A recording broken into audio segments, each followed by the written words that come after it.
Moi-même, j'ai dit, pendant la période révolutionnaire, que les intellectuels béninois, et en disant béninois, nous pensions à tous les intellectuels du continent africain, étaient tarés.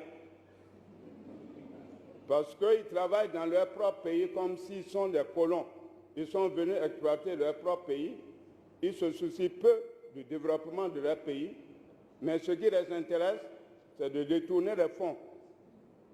Quand ils signent les contrats, avant que celui qui est venu signer un contrat en disant nous mettons telle somme à votre disposition pour développer votre pays, avant son retour à Paris, à Londres, à Washington, ou à Berlin, ou à Bruxelles, en tout cas, etc., dans leur capitale où ils résident, ces fonds déjà sont dans leur propre banque.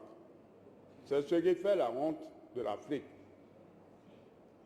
Il a été dit, et nous étions encore jeunes comme vous à l'époque, au moment des indépendances, que même si les États africains devraient avoir des difficultés, un seul pays qui devrait faire preuve de responsabilité, c'était bien le Bénin. D'autant plus qu'ils avaient reconnu que les Béninois étaient intelligents. C'est ici qu'on a formé les cadres. C'est ici que ces cadres ont été occupés des postes de responsabilité de haut niveau dans les territoires d'outre-mer, dans notre sous-région. Même à Dakar, ils étaient présents. Mais au lendemain de l'indépendance, les Béninois sont sombrés dans l'inefficacité, dans l'irresponsabilité. Ce qui les intéressait, ce n'était pas de développer le Bénin, mais au contraire de se battre, de se mentir, de se tromper, de voler les moyens de l'État pour aller acheter les villas. Aujourd'hui, les gens parlent en disant, quand vous rentrez en fonction comme président, comme ministre, il faut déclarer ses biens.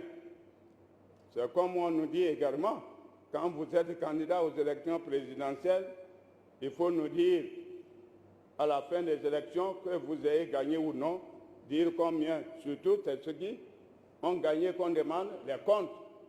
Mais ceux qui ont échoué, on ne leur demande pas des comptes. Croyez-moi, avec 500 millions, on ne peut pas faire une campagne au Bénin. Le minimum, je dois vous dire la vérité, je ne dis pas les élections qui vont venir en mars 2006, mais l'expérience prouve que le minimum peut-être que c'est 1 milliard de poussière. Parce qu'il y a des casquettes, des t-shirts, il y a des mensonges aussi, il y a la corruption. Et si vous ne disposez pas d'1 milliard, vous ne pouvez pas faire campagne au Bénin. Certes, on a dit que c'est 5 millions qu'il faut déposer au Trésor public si on est candidat.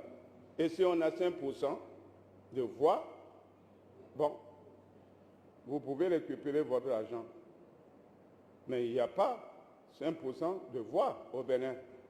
Ceux qui arrivent à percer, les deux qui arrivent au premier tour, au dernier tour, il n'y a qu'un seul qui arrive.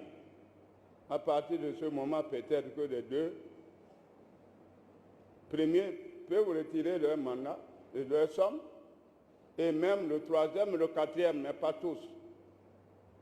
Et j'ai appris maintenant qu'il faut aller jusqu'à 50 millions ou 15 millions. La loi n'a pas encore été votée.